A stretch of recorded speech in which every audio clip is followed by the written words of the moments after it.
Reverse osmosis. RO. In this example, we show the use of RO at one of our customers' facilities. Wastewater is stored in holding tanks.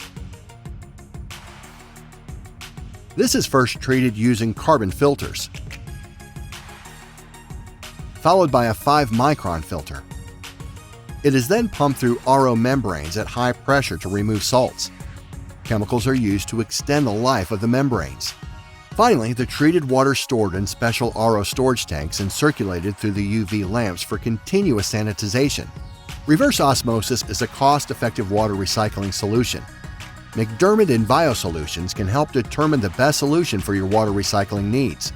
Each RO system is customized to specific customer needs. Please contact us via our website or contact numbers for further information.